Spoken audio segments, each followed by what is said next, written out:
Hello friends, welcome. स्वागत है आपका हमारे YouTube channel biology study guides में।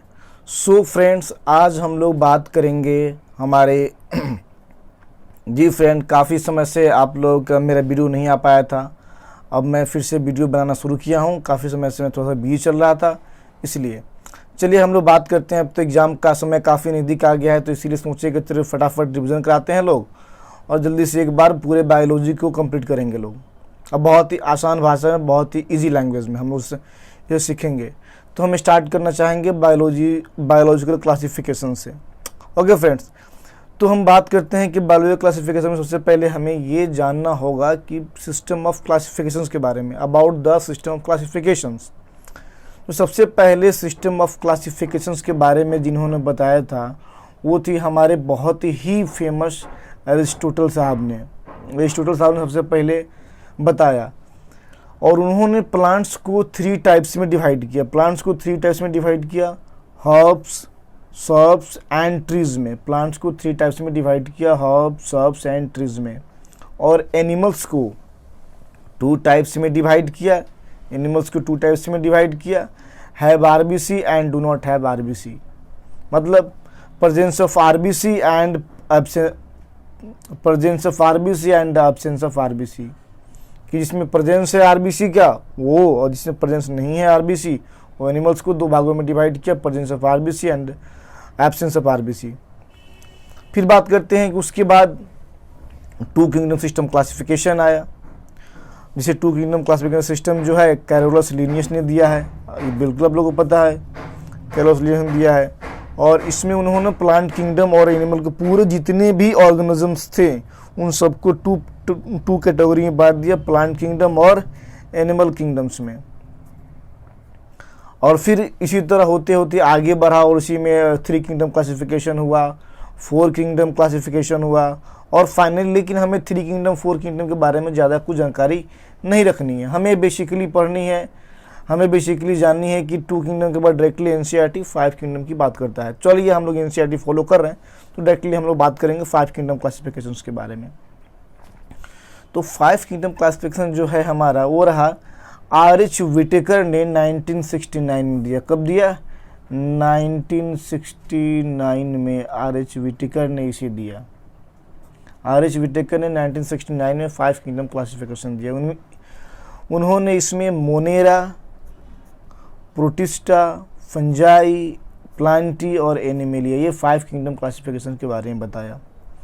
अब हम लोग सीधे बात करते हैं मोनेरा के बारे में, यानी कि फर्स्ट जो किंगडम था हमारा मोनेरा यानी कि बैक्टीरिया, उसके बारे में। तो आज हम लोग सबसे पहले इसी के बारे में पढ़ेंगे मोनेरा के बारे में।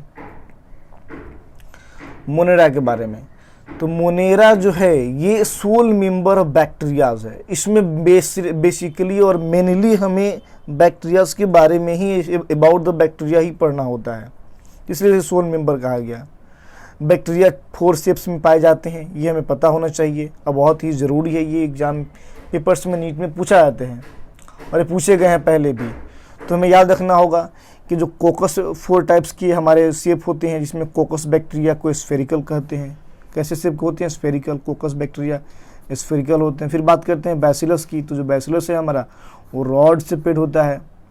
विब्रियो की बात करिए अगर, तो विब्रियो हमारा कॉमा से पेड होता है। एंड स्पाइरलम हमारा स्पाइरल से पेड होता है। तो बस इन्हीं को हमें याद रखना है। कोकस जो है वो स्पेरिकल से पेड, बैसिलस रॉड से पेड, विब्रियो कॉमा से पेड एंड स्पाइरलम स्पाइरल से पेड। फिर हम बात करते हैं बैक्टीरिया के बारे में कि फिर हम बात करते हैं सीधे बैक्टीरियाज के बारे में। Bacteria can be found everywhere and can be photosynthetic, autotrophs, chemosynthetic, heterotrophs. ये बैक्टीरिया जो है एवरीवेयर, हमेशा हर जगह आपको मिल जाएंगे bacterias. A handful of soil, वहाँ भी बैक्टीरिया बहुत सारे क्वांटिटी में मिल जाएंगे। बैक्टीरिया हमारे फोटोसिंथेटिक्स होते हैं, फोटोसिंथेटिक्स भी, कीमोसिंथेटिक, ऑटोट्रॉफ्स भी एंड हेटरोट्रॉफ्स भी। अब हम एक एक करके photosynthetic bacterias, chemosynthetic bacterias and heterotrophs के बारे में स्टडी करेंगे अभी। तो बैक्टीरिया को 2 टाइप्स में डिवाइड किया गया। बैक्टीरियाज को 2 टाइप्स में डिवाइड किया गया, इसे डोमेन भी कहते हैं।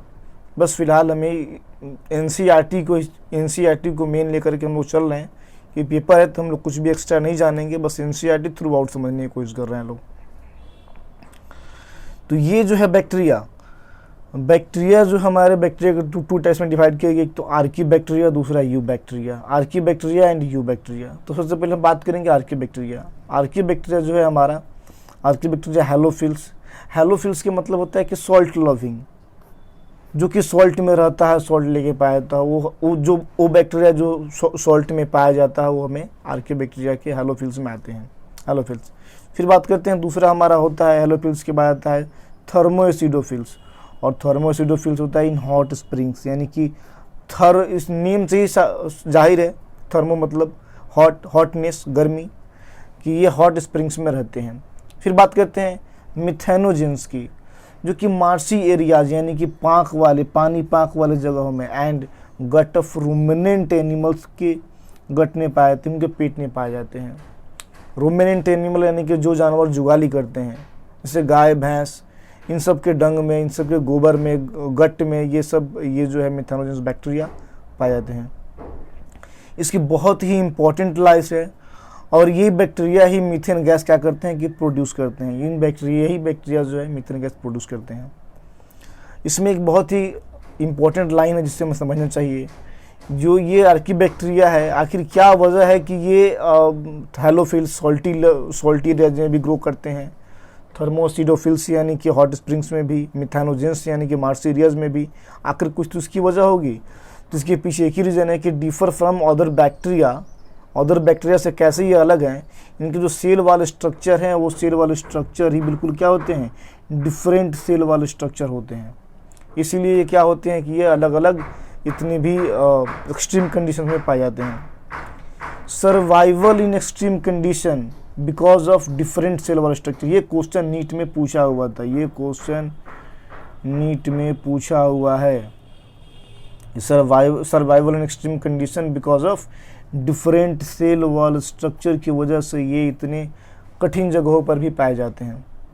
फिर हम बात करते हैं, आते हैं यू बैक्टीरिया के पास। यू बैक्टीरिया हमारा जो होता है वो हमारा फोटोसिंथेटिक बैक्टीरिया होते हैं। फोटोसिंथेटिक बैक्टीरिया जैसे कि साइनोबैक्टीरिया, क्या होते हैं, साइनोबैक्टीरिया। सम लाइक जैसे कि कुछ बैक्टीरिया यू बैक्टीरिया में आते हैं, जैसे कि इनाबिना, जो कि हमारे नाइट्रोजन फिक्सेशन के लिए बहुत ही लाभदायक है, बहुत ही ज़रूरी है। इनाबिना एंड नॉस्टॉक बहुत ही फेमस एग्जांपल्स हैं।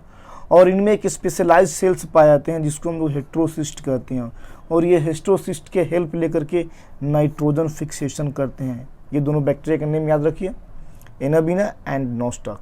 The very famous example of the nitrogen fixation bacteria में आएगा आपको। फिर बात करते हैं हम कीमोसिंथेटिक बैक्टीरिया के बारे में। कीमोसिंथेटिक ये जो है इनऑर्गेनिक सब्सटेंस को ऑर्गेनिक सब्सटेंस में चेंज करते हैं। इनऑर्गेनिक सब्सटेंस जैसे कि नाइट्रेट्स, नाइट्राइट्स को अमोनिया में चेंज करते हैं। क्या करते हैं ये, इनऑर्गेनिक को ऑक्सीडाइज करके नाइट्रेट्स, नाइट्राइट को ऑक्सीडाइज करके अमोनिया में चेंज करते हैं और एनर्जी रिलीज करते हैं, एटीपी प्रोडक्शन करते हैं। ये नाइट्रेट्स और नाइट्राइट्स को अमोनिया में चेंज करते हैं कीमोसिंथेटिक बैक्टीरिया, और साथ में एटीपी एनर्जी का रिलीज करते हैं, एटीपी एनर्जी रिलीज करते हैं। फिर हम बात करते हैं सीधे हेट्रोसिस्ट बैक्टीरिया के बारे में, हेट्रोट्रॉपिक बैक्टीरिया के बारे में। अबाउट द हेट्रोट्रॉपिक बैक्टीरिया, जो हेट्रोट्रॉपिक बैक्टीरिया है हमारे, ये मोस्ट एबंडेंट इन नेचर होते हैं। नेचर में सबसे ज़्यादा पाए जाने वाले यही बैक्टीरिया हैं हमारे हेट्रोट्रॉपिक बैक्टीरिया, और ये डीकम्पोजर्स भी कहलाते हैं। क्या, ये डीकम्पोजर्स भी और मोस्ट एबंडेंट भी। ये कर्ड बनाने में काम आते हैं, making helpful in making curd, antibiotics में, नाइट्रोजन फिक्सेशन में। डिजीज़ कॉज करते हैं जैसे कि cholera, typhoid, tetanus, citrus canker, ये सब डिजीज़ भी यही फैलाते हैं जो हमारे हेट्रोट्रॉपिक बैक्टीरियाज होते हैं। अब हम इसके आगे बढ़ते हैं और उसके बारे में बात करते हैं। तो दोस्तों, अब तक अगर हमारे चैनल को आप लोगों ने सब्सक्राइब नहीं किया है तो प्लीज़ सब्सक्राइब कर लें, और आपको हम बिल्कुल इसी तरह से बहुत ही बेहतरीन कोशिश करेंगे और भी बेहतरीन बनाए वीडियो, ताकि आप लोगों का आसानी से रिवीजन हो पाए और बेहतरीन तरीके से आप रिवीजन कर पाएँ। तो अभी हम बात करेंगे सीधे मोनेरा में एक टर्म रहता है माइकोप्लाज्मा। माइकोप्लाज्मा के बारे में बात करेंगे और हम इस टॉपिक को यहीं पे ख़त्म करेंगे। फिर हम नेक्स्ट वीडियो में कीनोम प्रोटिस्टा की बात करेंगे।